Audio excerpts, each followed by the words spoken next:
So you want to make YouTube videos, but you don't have extra cash lying around to spend on an expensive camera, editing software, and annual subscriptions to helpful services. Well, me neither. It took me a while, but I finally figured out what tools, websites, and apps are needed to make a good quality YouTube video for $0.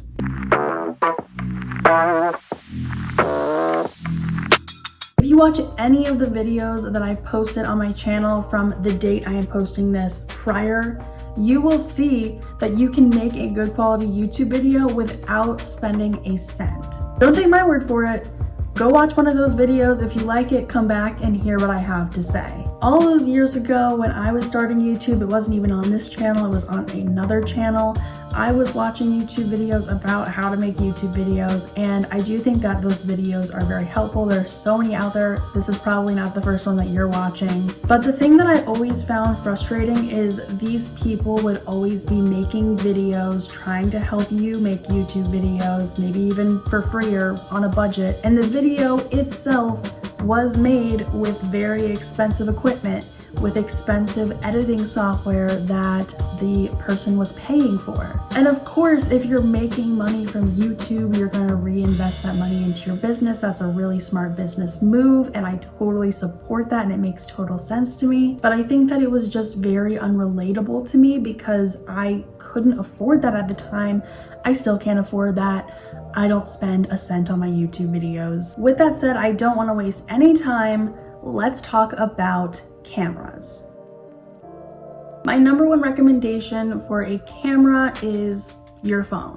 Now, of course, phones are not $0, but I think most people have a phone with a camera already just because of life, work, whatever you need it for. You probably already own a phone, and phone cameras are really good nowadays. Like pretty much any phone that has a camera is good enough quality for a YouTube video. How do you know if it's good enough quality? I don't even know, but I think that if you can see yourself decently well and it's not like super fuzzy or anything, then you're good. Phones are also super nice because they're small, they're portable, you can take them with you anywhere, they're really easy to prop against things, you can get all sorts of angles with them. It's also really nice because when you're done filming, that video is already saved on your phone, and then you can import that into an editing app. Really just can do everything in one, and I do just want to state that like most of what I'm talking about in this video is referencing iPhones because I have an iPhone 12, that's what I'm filming on literally right now, and so most of the suggestions that I'm giving are for if you are filming on an iPhone. If you still don't believe that you can make a good quality YouTube video on your phone, then I want you to check out the YouTube channel of Molly Burke. Molly Burke is a YouTuber. She has millions of subscribers. She makes a full-time living off of her YouTube channel, and she has stated many times in many videos that she actually films her videos on a phone. I believe her phone is a Google phone. I don't even know what it's technically called. I'll put it on the screen. But all of her YouTube videos are made from a cell phone, and they are good enough quality that millions of people watch her, and she makes a full-time living off of this. Clearly, there's something to this. Filming on a phone is perfectly good enough for content creation, and Molly Burke proves that. So if you don't have a phone for some reason, or you want multiple camera angles, or just the type of video that you're filming wouldn't really make sense for a phone, then I would recommend a laptop with a webcam. I think that laptop webcam cameras are way more variable in terms of quality, whereas like with phones, pretty much any phone you get is going to be like a pretty good camera quality. With laptops, I think it's pretty hit or miss. I think mine is pretty decent, but even then it's like a little blurry. However, it's totally doable. I have a couple videos that I have made using my computer. One of those videos is my movie reaction video to Over the Hedge, and the other one is my Big 5 personality test video. So you can go check those out. I'll put them in the description if you want to see the quality of those. I like to use my computer for videos where I want to like record the screen and record me at the same time, and then it's just nice to have the footage all together versus having to like use my phone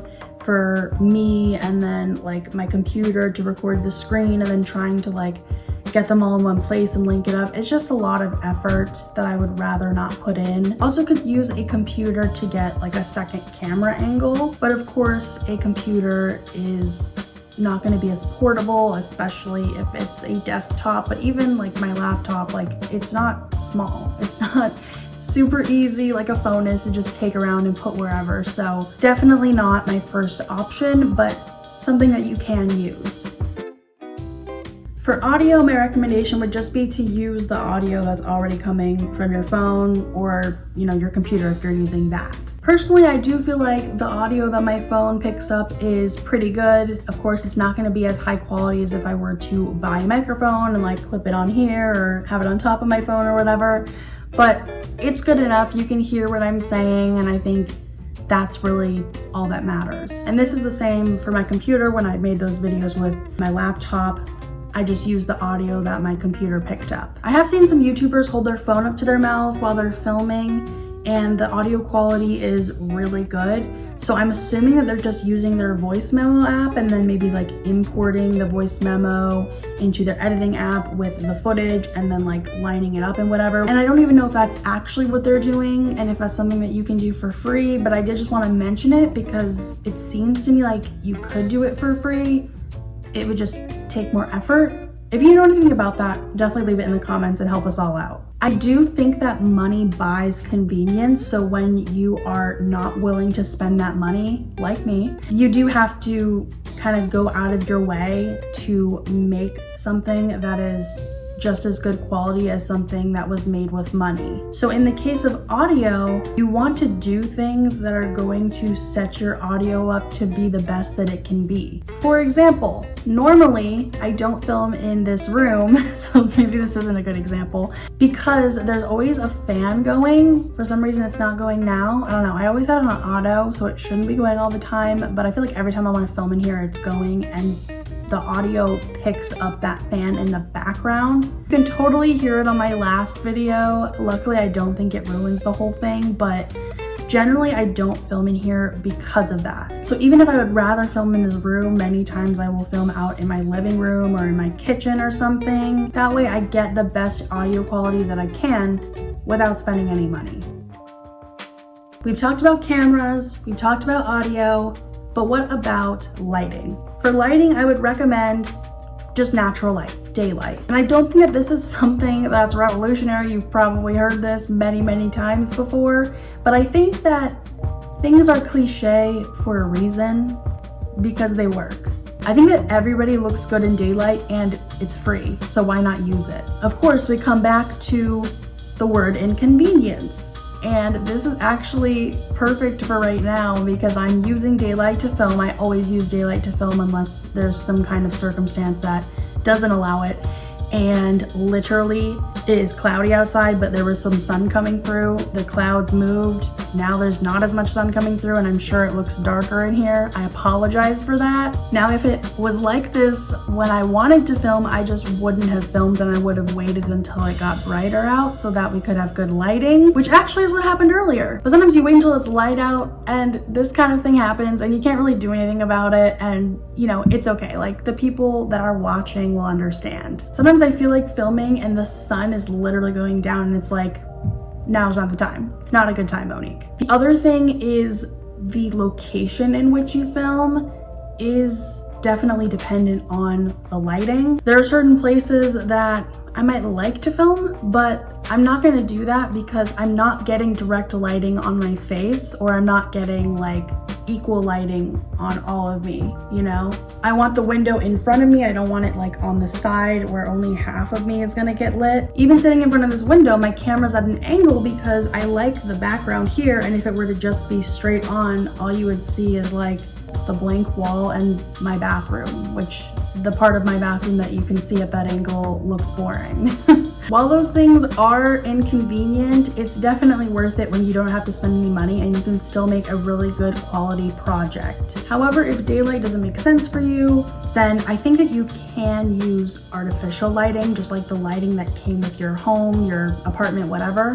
For example, I have a video where I dyed my hair and I talked about my mental health, and I was in my bathroom for that video. My bathroom doesn't have any windows. I think a lot of people's bathrooms don't. And so for that video, it really made sense to just use the artificial lighting that was already in my bathroom. Hey, nobody commented on it. People watched that video, so clearly it was good enough. I also had vlogs where I end up vlogging me working out, and I like to work out later in the day, like right before I go to bed. So usually the sun is going down or already has gone down by that time, or like I'm signing off for my vlog after that and the sun's gone. And so I use artificial lighting for that. Specifically, I actually use my skylight. It's like blue light, you know, it's not even like the yellowish light that comes with homes, you know? But I think for that video, it does make sense. And honestly, I think the quality of your content is more important than the lighting. As long as you're visible and it's not super blurry, I personally think that it's fine. So just use what you have, it's all good. In order to film a video, you have to set your camera up. So what do you use to do that? Well, I actually use a tripod. I think it's around like $30. I'll link it in the description if you're interested. I do recommend it. It allows me to get a lot of camera angles that I just wouldn't be able to get if I didn't have it, but honestly, I think this just is convenient. I also just wanted to show this to prove that I am filming this video for free, because the one little disclaimer that I have when I say that all my videos have been made for free is this tripod, which I have purchased and used in a lot of my videos, if not almost all of them. However, I don't think you need this, and that's why I wanted to film this video without this, to prove that. You're actually currently on a stack of books, and the thing holding my camera up from like falling over is a cup with like a bunch of pens and markers on it. So what you're gonna do is what I did today, and you're gonna stack up a bunch of stuff. You might want to use a chair, some books, some textbooks if you have them, any stands that you might have. If you have any like Amazon boxes, those would be really great, and get it to the height that you want it. Then once you get your phone up on there, you're gonna notice that it's probably not just gonna stand up on its own. I don't know, maybe it will. Mine doesn't stand up on its own. So you wanna put something behind your phone to keep it in place. And normally what I use is my water bottle, but I didn't wanna do that today because I figured it would take me a while to film this and I wanted to be able to drink out of it. So I used my little pen holder. So you have to get a little creative, but you can do it. Don't be afraid to use stuff that's already there. For example, I'm sitting in front of my window, and my window actually has a window sill. So instead of having to start literally from the ground up, I started from the windowsill up, and I just put books on it, and then I didn't have to stack as much stuff. I don't always use a tripod. Actually, my video where I spring cleaned my car, I didn't use a tripod at all. And I don't use it for every shot of my vlogs or even other videos. Sometimes I literally just put my phone on the counter or the coffee table, and then I put this behind it and I lean it up against my water bottle. There you go. If you have a vase, that might also be really great to lean your phone up against. It really depends on what you have accessible to you and what kind of angles you're hoping to get, but obviously without a tripod that allows you to get all sorts of different angles, you want to be safe with your phone and just keep it like right side up and just get like straight on shots, or maybe something from the side, but like don't angle your phone is what I'm trying to say. This covers how to film a YouTube video for free. So now let's talk about how to edit your YouTube video for free. If you're filming on your phone like me, then I highly recommend the app Splice. I've been using this app for years and years and years, back when I had my other YouTube channel, and I think I started it in like 2016 or somewhere around there, so it's been a long time. This app has so many functions that you can get for free, like almost anything that you need. And the main thing that I love about it is so incredibly user-friendly. I'm definitely not like a pro editor, especially when I started, and I just love Splice because it's so easy to use. You can split clips, delete clips, you can add text, you can add overlays, which is when you have a video on top of the video. So for example, I can do it right here, right? You can hear me talking from the original video clip, but you're actually looking at something different, and that's because I filmed another video and I put it on top of this video. That's an overlay. You can make media blanks, which is like a title card. Basically anything you need to make a good quality YouTube video, you can do for free in Splice. One caveat I will give to that is music. You cannot add music in Splice for free, but I will be talking about that in the next section, so just stick around for that. Just a quick note that when you go to export your video, it will automatically be in 4K, which you have to pay for. So if you accidentally click that, just X out of the pop-up, change the format to full HD, and then you will be able to export your video. If you're interested in making a little like channel trailer, channel opener that I had in the beginning of this video, cue.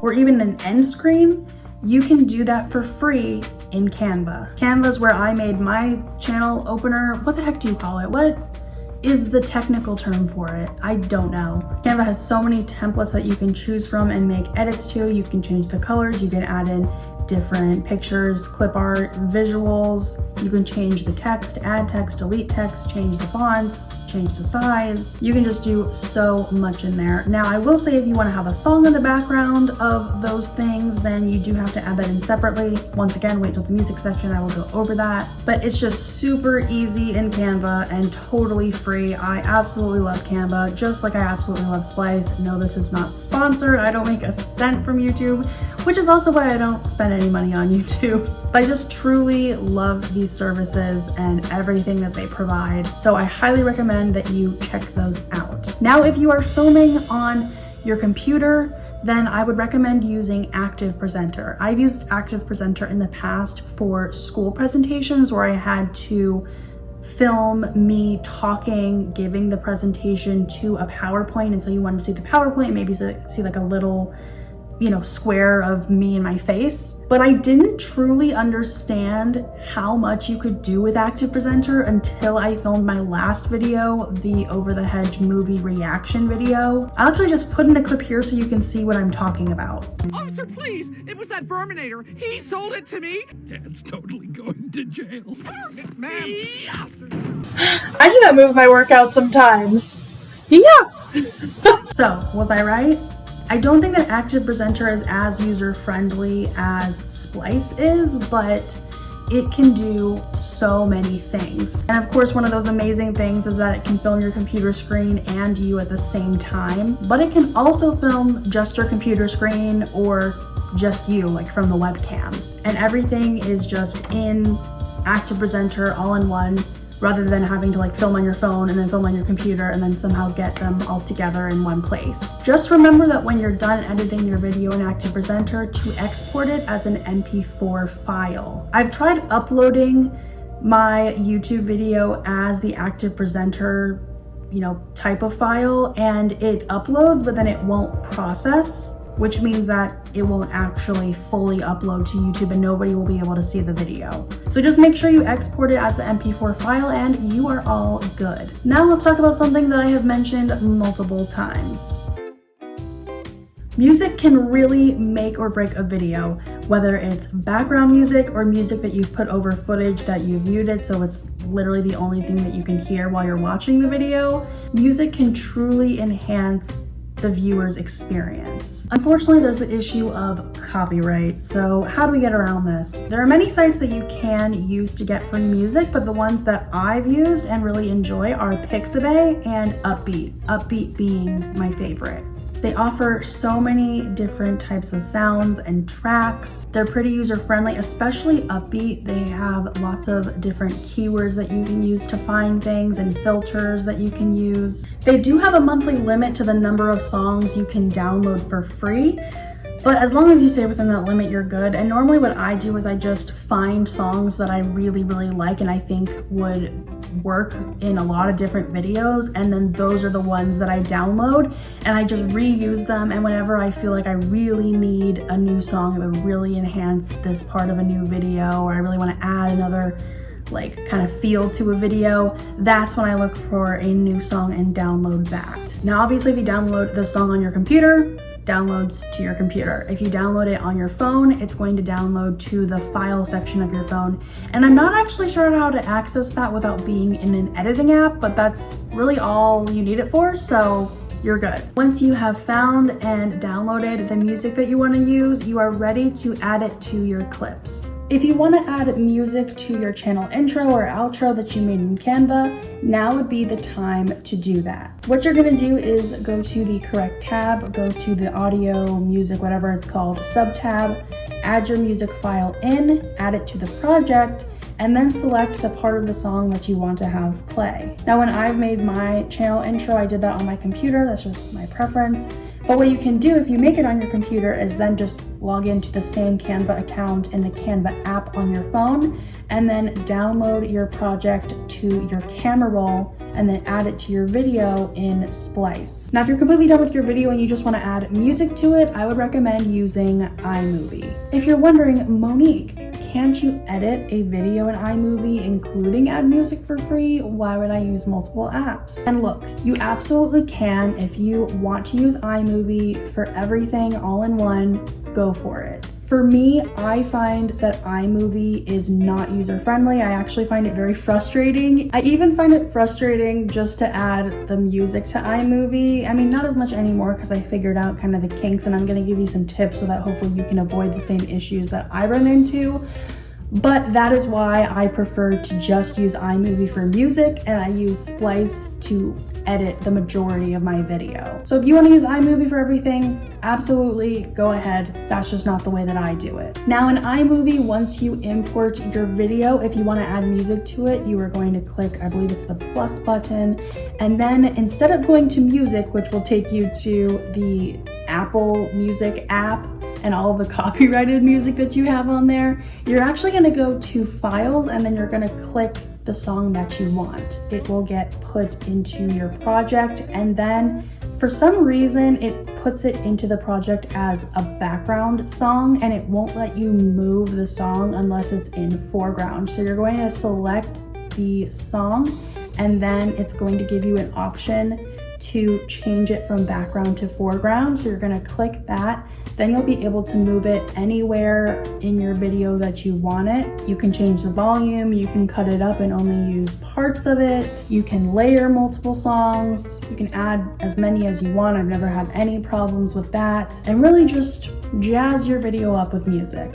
Now, when you go to upload your video, which you'll do after the next section, you may find that you get a copyright claim on the video. You can see that some of my videos have copyright claims, some of them don't. If this happens to you, don't panic like I did. You're not getting a warning or anything like that against your channel. It's completely harmless. All that it means is that the artist is allowing you to use their song on YouTube. They just want credit for it. So as an example, if we go into this one video of mine, you can see that YouTube has automatically credited these two songs. And this happens with some songs, doesn't happen with others. So if this happens to you, just know there's no need to worry about it. Once you're done adding all the music you want to add, you're ready to save the video to your camera roll, and it's all ready to go up onto YouTube. But we still have one more thing left to do.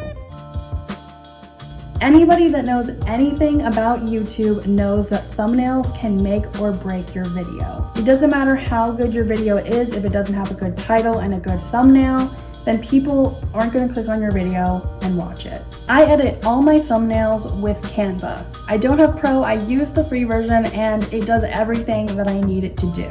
They have amazing templates, which I love for getting ideas, inspiration.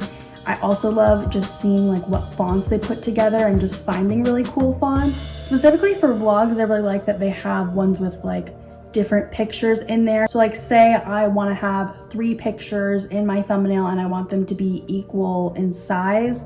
It's really great to just have that template where I can just replace each picture with the one that I want versus, you know, the stock image. The template just makes it so easy, and it's so much better than having to do it from scratch and try to figure out how much of a picture to put in so that it's equal and they all just like line up correctly. In the free Canva version, you can change font, text size, you can add clip art, all sorts of pictures. You can just do so much with it, and it's all for free. Now there is a really popular feature that people use when they make thumbnails, and that is when they have a picture of themselves and some kind of pose that they're doing, but that picture of them, it doesn't have any background and they're actually putting themselves on top of another picture. I actually tried this out for the first time literally just last week making my movie reaction thumbnail, and I didn't do it in Canva. I think you can do that in Canva, but it's with the pro version. I actually did that with an app called Bizaart.